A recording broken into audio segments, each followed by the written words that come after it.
All right, we're gonna pick back up where we stopped before, so I'm on chapter 4, adding CSS and CSS3 styles to allow dynamic design and layout. In an ideal world, we'll get through chapters 4, 5, and 6 today. All right, let's see how it works. So you can see our objectives, being able to add CSS to HTML documents, how to use CSS selectors, how to apply color images and backgrounds, how to create cool borders, how to use CSS to define the look and feel and layout of web pages, and designing CSS for the stuff that we're going to be doing later. Now, there are a lot of tables in this chapter. I'm not going to go over any of them, all right? But there, like I said, there are a lot of them in there that explain how to use the different types of CSS selectors, all right? So the first thing they do, as they've done in previous chapters, is to come in here and talk about syntax. I'm taking for granted that everybody in this room understands the 3 ways that you can add CSS to a file. Externally with a .css file, internally using style tags within a web page, and inline where you typically use a span tag and you use it on an element that's inside of a web page. All right, and that's what they talk about in here. When we do ours, you want to mostly external? Yeah, I would. The question was, when you do your homework, would I prefer external? Yeah, whenever possible. I mean, sometimes you can make a case for not using external, but it's usually pretty few times and far between times. All right. All right, and they're trying to sell you on why you want to do this, but you should again have had this stuff before. You can link several documents, so you can make, as long as you have the same link tag and a site wide, you can have the same look and feel site wide. All right. They remain much cleaner because again, you're writing your CSS unobtrusively. So your CSS is in its own file, and if you decide you want to go and change the color scheme, you can skin out one CSS file and put in another. And that's what they're talking about. Again, to Roger's point, all right, not only will I expect that you will create external files, but let's just do it the right way to begin with. So I don't care about having an HTML folder, but you should have like a JS folder with your JavaScript and a CSS folder with your CSS. Along those lines, I went out and I was talking to you about this last week. I hadn't finished it. Still doesn't look the way I wanted it to look, but it's okay. Last semester, those of you who had me for a class, you remember that I went and created a website. Well, I went onto that website and made some changes to it. So this is just some garbage that I threw in there.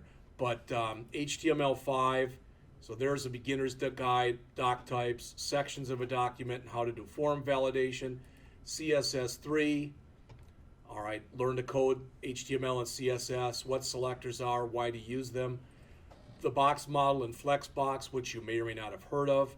Kind of a quintessential site out here for CSS that's been out there for years called CSS Zen Garden. And then there's JavaScript stuff, beginning JavaScript tutorial, a little bit on JSON. I wanted to put a site here that I've shown you before that's called hunlock.com, but it's been down for close to a week now. So I went out and literally found this. That is its logo, JavaScript for cats. All right. And there's some stuff on object-oriented JavaScript. Finally, there's jQuery. And this goes right to the jQuery homepage. There's the jQuery Learning Center, user interface page, and plugin registry.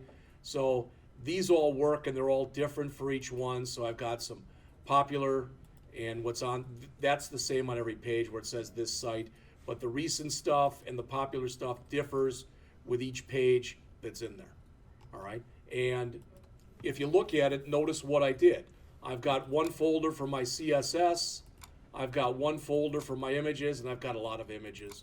All right, a bunch of them I ended up not even using, but I didn't take them out. And I've got one folder for my JavaScript.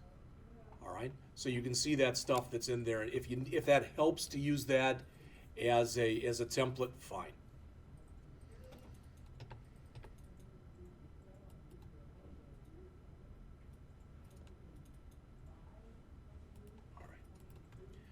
So I'm taking for granted that if you take a look at this, that you all know how to read that and you all know what that does. I'm hoping I'm not making any unfair assumptions right there. But everyone who's in this room should have gone through the 157 class last semester, regardless of who you had it with. You know, you should have gone through stuff like that, fairly simplistic CSS. All right, and they go through and they even break it down then, and they say, okay, that's the tag, all right, that's your selector, and that's what you're going to do with it. And they give you some examples in here. I mean, let's face it, the best way to learn this stuff, and again, I've said this to you before, I know that Jim Schmidt's a big proponent of going out to W3 schools, is to do that. Or else to create your own simple page and then just sit there and if you're not used to using this stuff, create a CSS file and just start jacking around with it. Put all sorts of stuff into it.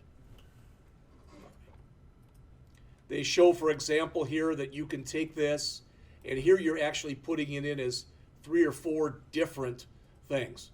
All right, so these could have actually each been on a different line, and here you're combining it into one. A lot of times there's ways that you can combine different things.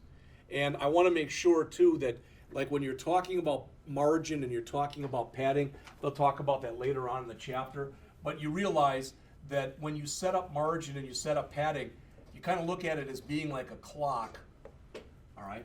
That if you list, so if you say padding, let's just say I say I won't say padding right, I'll just say padding, colon, and I put in there, for example, 10px, 20px, 30, I'm purposely putting different numbers in each one of these, all right? That 10px is going to apply to the top, that 20px is going to apply to the right, that 30px is going to apply to the bottom, and that 40px is going to apply to the left. And I'm taking for granted that, again, that everybody knows that, and if you don't, well then hopefully you do now, all right? You could just put a single number in there, so if I only put in 10 pixels, that says do 10 pixels, top, right, bottom, and left, okay?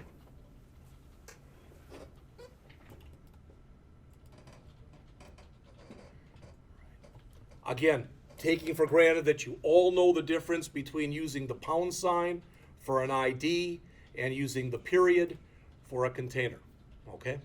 I mentioned this to you last week, and again, you don't have to do this, but I mentioned, especially if you feel very deficient in this, if you go out to codecademy.com/learn, that if you go out and you look, for example, under the Make a Website, they go through all this stuff. I mean, it's almost nauseating because you're doing the same thing almost over and over and over again. But for some people, the way that you learn it best, and you know if that's you or not, the way that you learn it best is to just have example after example after example, and that's what this gives you. All right. I just finished this class over the weekend, their jQuery class. It's very thorough. All right. Then I went and did their JavaScript class, and it pretty much stinks.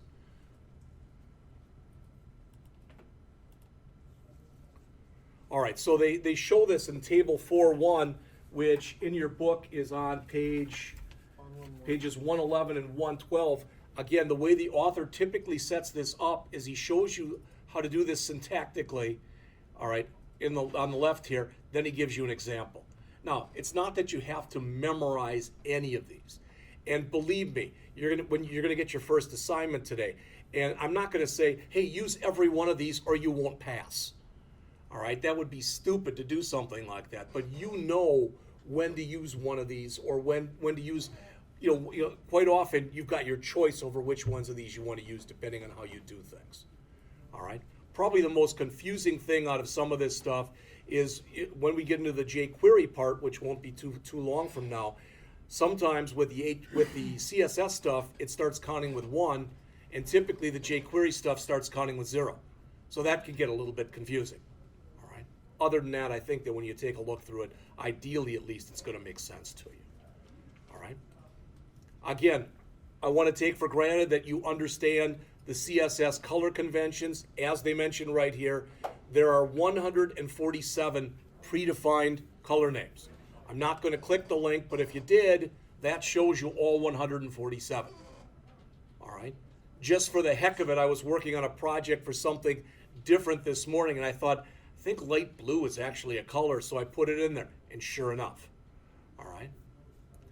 If you don't want to do that, you can use hex values. The biggest thing with hex values is you have to start it with a pound sign, and most people forget to do that. All right, and it's red, red, green, green, blue, blue, and the value that goes into each one of these. It's sometimes also called a triplet. All right, and that's your red. These two, I should say, are your red. These two are your green, etc. All right, and again, I hope that you know this, but as an example, if I want to put this in there as in this way, for example, if I wanted 0, 0, F, F, F, F, I can just put in 0, F, F.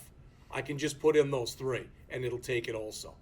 All right, you got to watch it when you do that. The best way to do something like that is to just try it and see if you can only use the three values, because if it comes up and it's usually if it's white, it didn't work. All right.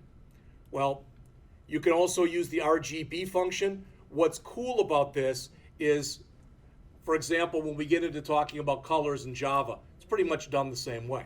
But Java, unfortunately, only has 13 predefined colors. So you don't get a whole heck of a lot. But you can use hex, you can use RGB in there also. Never tried to use it with an alpha, but there probably is a way to do it in there too. So RGB, the difference is you literally call it the RGB function, then you've got three numbers, and the three numbers must be decimal numbers that are each between 0 and 255. RGBA is just like RGB, but you put a different number on the end. That number has got to be a number between 0 and 1, where 0 is transparent and 1 is opaque. Okay? Some people like to do it this way too, so you can set up colors with hue, saturation, and lightness. Okay? And then there's HSLA, which is the same, but again, it adds the alpha component. And they give you examples here.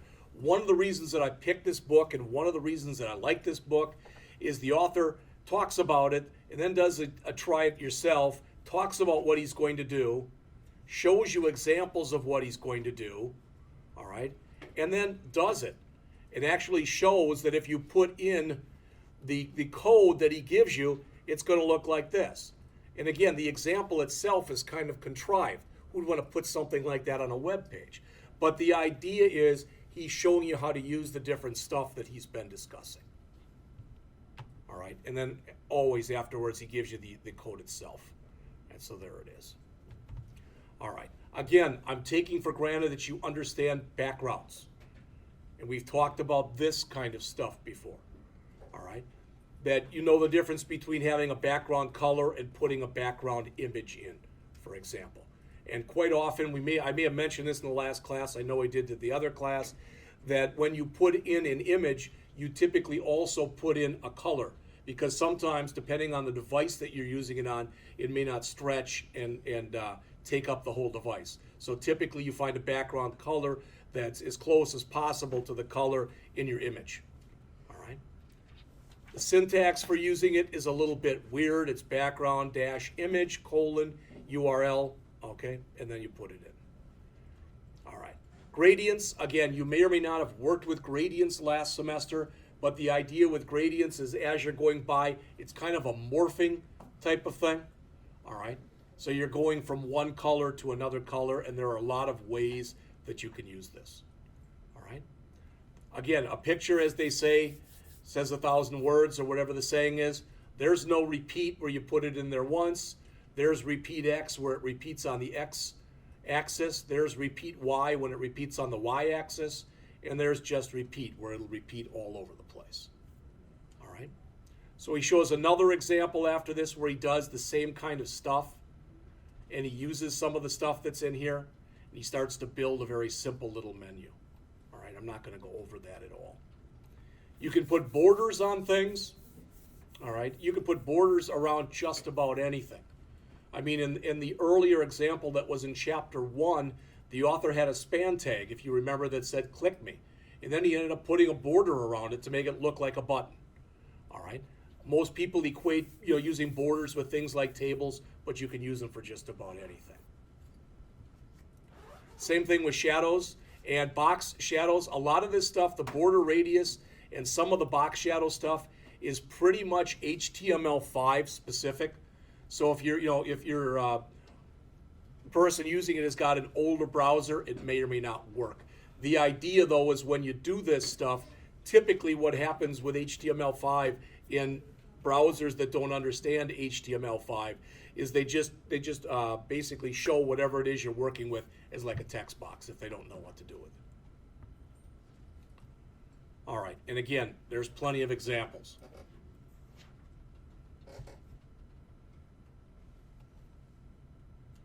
The cursor, if you have reason to use this, okay, and again, some people like it, some people hate it as far as changing your cursor depending on what it is you're going to do.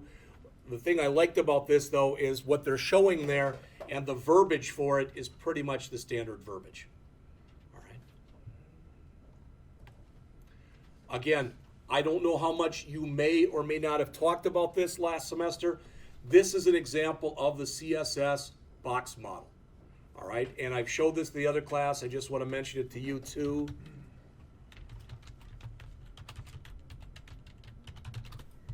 It's moved, so it's there now. But I like this picture because it's really showing kind of in a 3D type of effect exactly what's going on there. All right, you may or may not agree. But when you take a look at what's there, again, that's your content. Your content's surrounded by padding. The padding is surrounded by border, and the border is surrounded by the margin. And again, if you do go into Chrome Developer Tools, you can take a look in there. You can actually bring up the box model for an element, and it'll show you how these are set up as far as how many pixels, etc. All right. Now, one thing you may or may not have heard of before, and it's sort of related to this, but I'm going to bring it up now. You might have done some work last semester in the 157 class where you floated something to the left or you floated it to the right, all right, because you wanted it to be left or right justified type of thing. And then when you got done, you might have done like a clear both type of thing. Well, a lot of developers really don't like using that.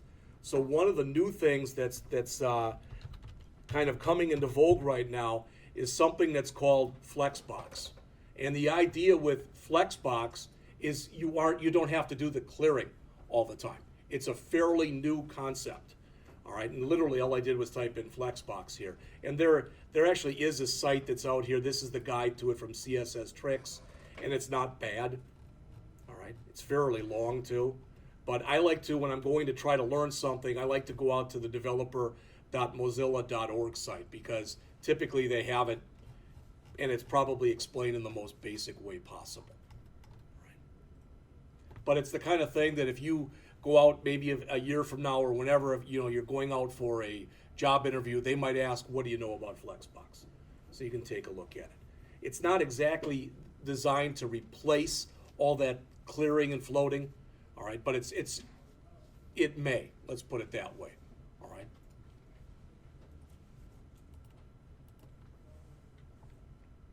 All right, so he talks here about what padding is, what margin is, and again, the easiest way to describe the differences between margin and padding is to just sit there and create an element, all right?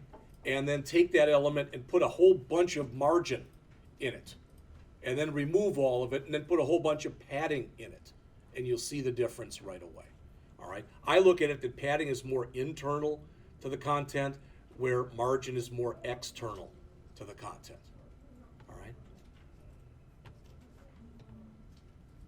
Here's the clearing that we talked about before. So again, typically if you float one way or you float the other way, and here we're floating in both directions, all right, so that those two images are both floated, and then we want to typically clear. All right. All right.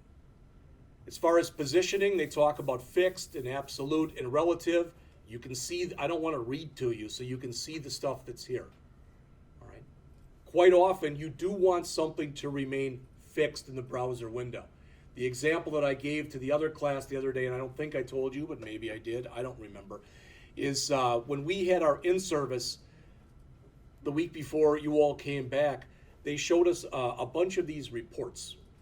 And it was, it showed us how many, for each class, what our grade dispersion was, how many A's we gave, how many B's we gave, and a bunch of other stuff.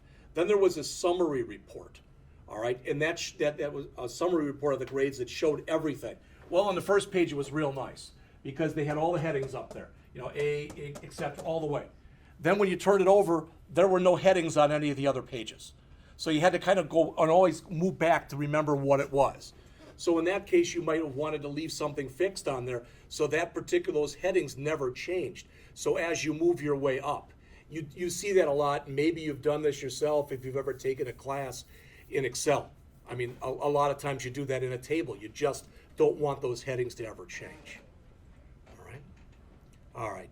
Z-index, when you end up positioning elements all over the place, what you might find is one element basically ends up overlapping another element.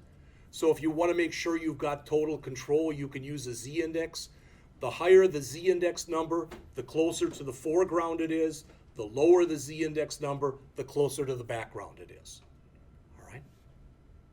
Overflow is what do you want to do if you try to, the old proverbial, if you try to shove 10 pounds worth into a 5-pound bag. What happens with what's left? All right. Do you want it to basically, typically you'll do something like this, where you'll either hide it or you'll do something like this where you put scroll bars so if the person wants to see it. All right. So again, the author shows another example here, and he builds all this by hand. This really isn't so much a like a video player. He builds it by, he puts this in here, all right, and then he puts this in here, and he uses a higher Z-index so that it appears again in the foreground as opposed to the background.